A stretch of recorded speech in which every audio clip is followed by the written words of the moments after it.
Bonjour et sois le bienvenu.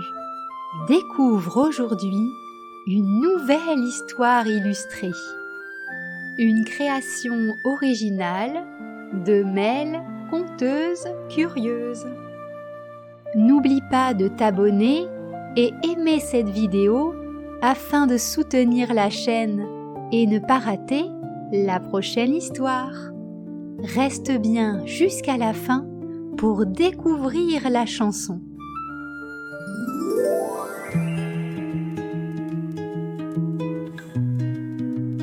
Aujourd'hui, je te raconte l'histoire Où est passée la licorne de la princesse. Dans un vaste royaume se dresse un château magnifique, entouré de jardins fleuris, remplis de roses qui embaument l'air de leurs parfums envoûtants. La jeune princesse Édith, fille unique du roi Gontran et de la reine Adélaïde, grandit entourée de richesses et d'attention, mais ressent parfois une étrange solitude dans les immenses couloirs du château. Le jour de son 6e anniversaire changea tout.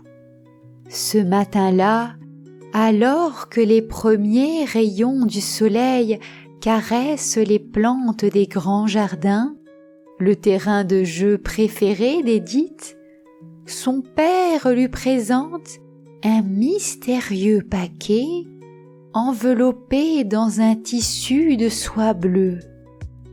« Mon ange, ce cadeau vient des terres magiques de l'Est !»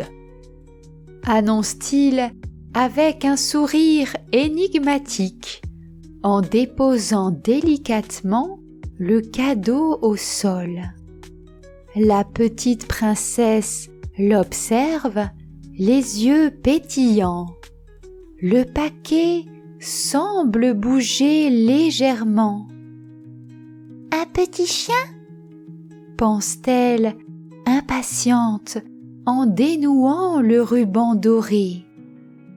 Quand elle ouvre enfin le paquet, la fillette découvre une jolie créature rose, dotée d'une petite corne et aux grands yeux turquoises, brillants comme des pierres précieuses, qui clignent en la découvrant.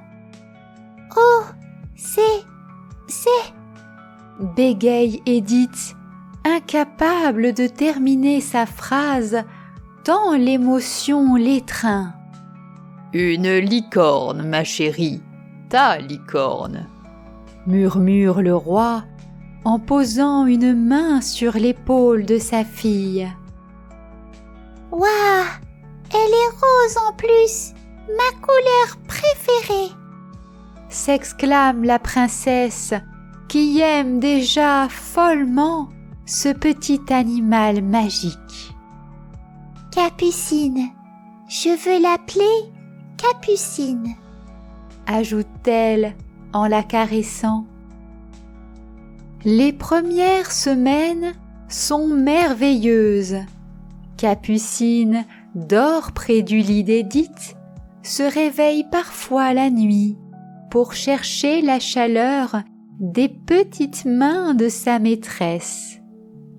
La princesse lui apprend à boire dans une coupelle en argent, à s'asseoir, à marcher près d'elle, et l'emmène tous les jours dans les jardins pour jouer. La petite licorne grandit très vite. Mais le tempérament de Capucine se révèle rapidement. La licorne déteste les règles, l'ordre et surtout l'ennui. Son besoin constant d'aventure transforme rapidement la vie paisible du château en un perpétuel tourbillon rose. Au moindre moment d'inattention, la vilaine créature échappe à la vigilance de la princesse et enchaîne les bêtises sous les cris outragés des membres du personnel. « Majesté, elle a encore tout saccagé !» hurle un matin la gouvernante en découvrant des oreillers éventrés, une boîte de biscuits renversée et de la vaisselle cassée. On retrouve généralement Capucine cachée derrière un rideau ou dans un petit couloir, souvent trahi par sa queue qui dépasse. La reine, pourtant patiente, finit par exiger que la licorne reste à l'extérieur du palais. « Ma chérie, ce n'est plus possible.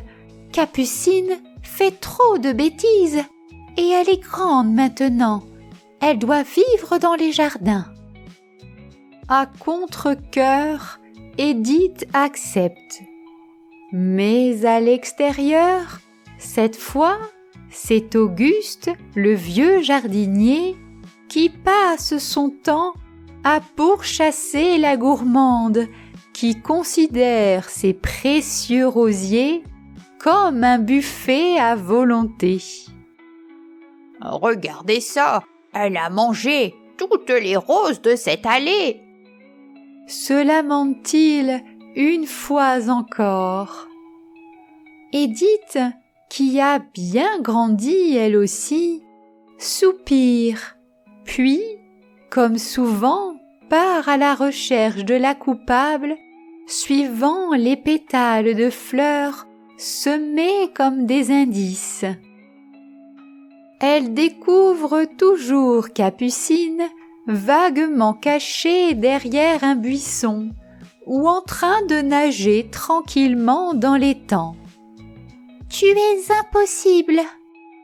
la gronde faiblement Édith, incapable de rester en colère plus de quelques secondes devant les yeux turquoises pleins de malice et l'expression si douce de la coupable.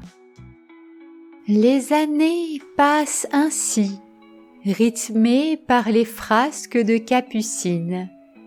Elle ne peut s'empêcher de rire devant les nouvelles méthodes de la licorne, comme tourner le dos et se tenir immobile entre deux haies, se pensant probablement invisible, ou alors faire les yeux doux, la tête légèrement penchée de côté pour se faire pardonner.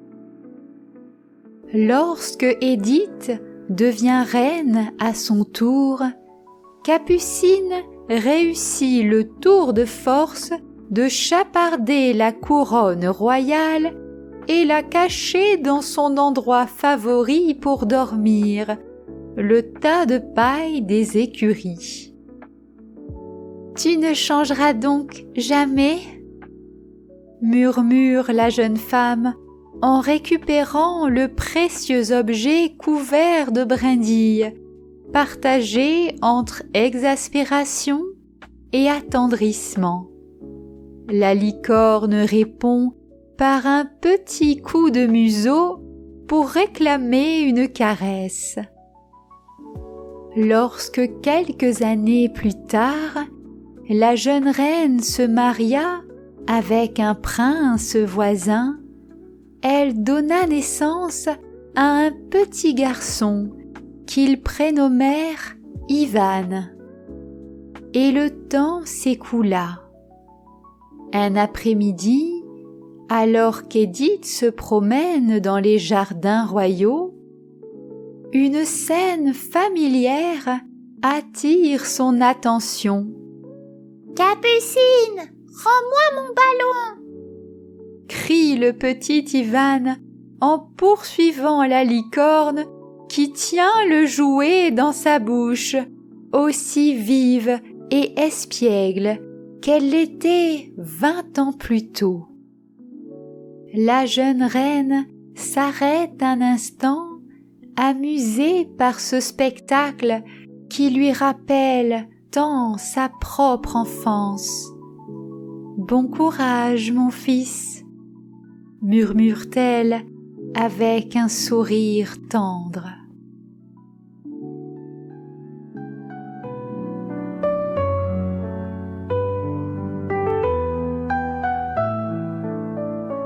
Un matin arrive un mystérieux présent, un cadeau magique sous un beau ruban. La soie s'ouvre sous les yeux émerveillés, une toute petite licorne rose apparaît. Elle n'est presque jamais sage, vaines sont les tentatives de dressage. Si espiègle et pleine de vie, elle emporte tout tourbillon de folie. Aux capucines, folle étincelle, tu fais des bêtises, petite rebelle. Tu voles les cœurs, les gâteaux aussi, et te sauves vite après tes délires. Elle fait des roses un bon repas, sème des pétales derrière ses pas.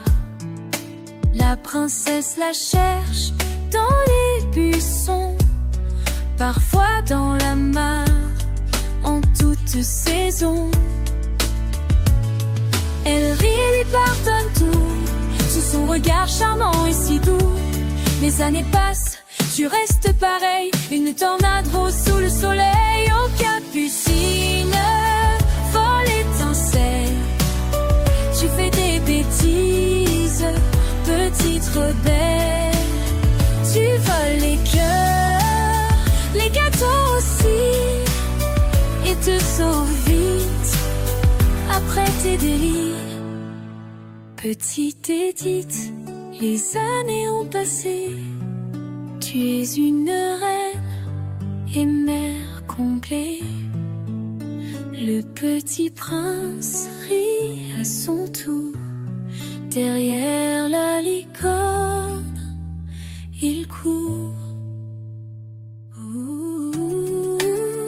Aux capucines, tu fais des bêtises, petite rebelle. Tu voles les cœurs, les gâteaux aussi, et te sauves vite après tes délires.